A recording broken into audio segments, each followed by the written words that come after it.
我还记得我第一摆煮菜用的是么？我爸爸同我讲，香港唔煮鵪鶉。给移动颜色，嗰時候是年生時啫，我唔強個煮鵪鶉，一存200幾元唔易處理，所以邊買菜啊你？邊買菜啊？所以嗰時有冇煮菜嗰時，第一擺想講啊，阮爸爸可能用嚟煮，伊問阿姨，伊都夾阿姨去解想辦法，所以第一日煮嘅菜有冇被罵為是冇食。先前冇煮過，冇煮過，你爸爸跟樣嘅？係啊，一路軍事化教育嘛，都軍事化。軍事化，它就是一個口令一個動作嘛，以他唔做嘛。爸爸又唔係軍人哦，我爸爸是軍人，他以前就是職業軍人退下來。他就一個口令一個動作，他交代你什麼，你就是想辦法去完成。沒有什麼理由借口，什麼都沒有，就跟軍中一樣。就只有服從。你剛剛14呢？哎呀，那時候還蠻小，所以，我那時候第一次煮的時候就被罵，甚至會被修理。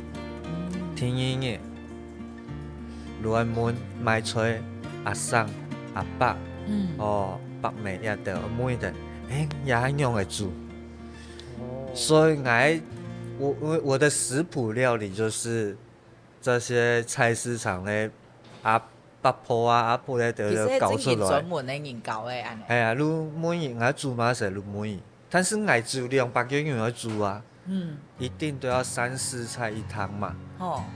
所以你開始要分批我煮嘛嘅，做嘛我會靠一道簡單嘅料理，因為越簡單要做到好食，其實越難。蒜泥白肉你準看到一個簡單的一個料理，其實你準看買豬肉，五花肉我先較講咧，我買冬瓜，班沙，我買啲番薯也還是空心菜，我還可以多一點錢可以買一條魚嘅，還可以煮其他料理，你準看到我有冬瓜湯，有菜有肉有菜有魚嘅，200幾元，綽綽有餘哦。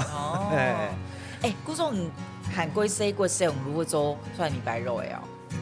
我覺得它很簡單，因為水燙一燙就好了。